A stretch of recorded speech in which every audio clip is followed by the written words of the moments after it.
We've talked about burner teams, burner agents, burner phone. No, that's for my second channel. We're now talking about the big daddy of burner missions, bases. These Anomic level 4 missions are the most deadly of the burners, but also provide the highest potential with rewards. And they can actually be done very easily if you follow this guide I'm going to share with you. From the Serpentis base all the way to the Guristas base that even veteran burner players avoid, I'm going to show you how to take on all of these missions, get the loot, and share the fits you'll need. And in this video today, we will be covering the Angel Anomic base. Let's get into it. EVE Online is too big to explore alone. Let's explore it together. Welcome back, everyone. I'm Lynn Rankin. I've spent a long time in New Eden, and I'm here to share what I've learned and continue to learn in this amazing game we call EVE. In our series of getting started with mission running, we've talked about level 1s, level 2s, 3s, and 4s, and we've been tackling the subset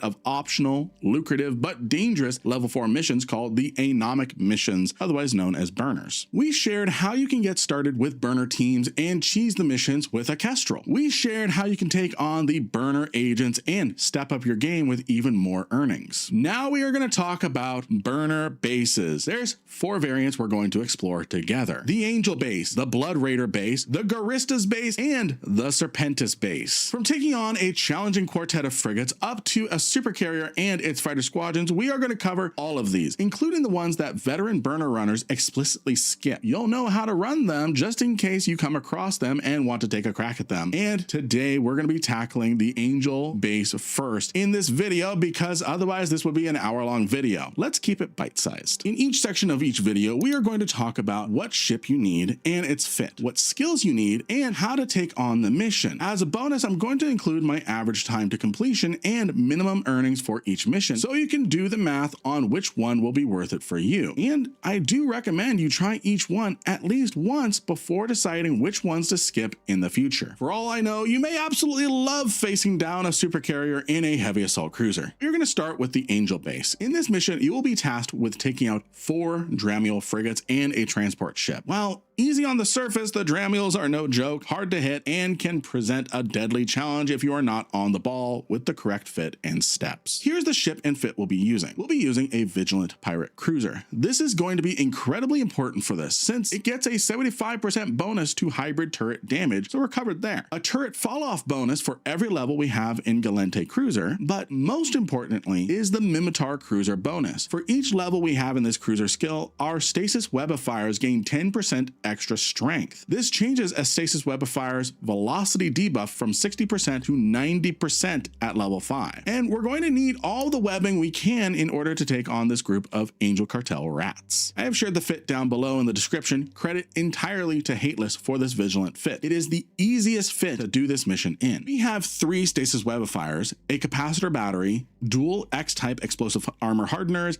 and a C-type medium armor repper. These are the flagship items for this fit outside of the guns. We have a mobile depot, a mobile tractor unit, and a micro warp drive in our cargo. We will be using these once we get into the site and refitting into an MWD fit once we deal with the Dramiels. What's probably really surprising for you to hear is that you really only need level 4 cruiser skills at minimum to use the Vigilant in this mission. So cruiser level 5 for Galente and Mimitar is not needed, but those will be very nice, just not needed. You will need capacitor management and capacitor system operations to level 5. That's really going to help you with your capacitor management and make sure that if you are running into trouble, you're cap stable with your armor repairer. You will need at least thermodynamics level 4, because we will be doing some overheating of our hardener modules as we enter the mission up until we take out the first 2 Dramiels. Then we can turn off our overheat to not burn out our tank. You will need repair systems level 5, otherwise your armor repairer will not be able to repair the incoming damage fast enough. And you will want your hull upgrade skill at least to level 4 so you have some extra buffer to help absorb some hits while your repper works its magic. Having controlled burst level 4, preferably level 5, but 4 will do, will help your weapons not use up as much capacitor, so more is available for your armor reps. And from there, I recommend all of your weapon support skills at least to level 4, and you have Tech 2 hybrid turrets with level 4 blaster specialization. Before we go into the mission, we will need to pre-overheat our hardeners to save up some clicks and maximize our tank when facing all 4 Dramiels. Sliding in, once we are inside, we want to immediately deploy our mobile depot and tractor beam. This will get the mobile depot anchoring, and we can take out the Dramiels while it is getting itself set up. The Dramiels will come in hard and fast, and they are going to web and scram. Watch your shields. Once it gets to about 40 to 50%, you can turn on your armor hardeners we pre-overheated. Their long cycle will help us not burn them out as long as we are moving quickly on taking out the frigates. At this point, you can also turn on your armor repairer. You may over-rep a bit, but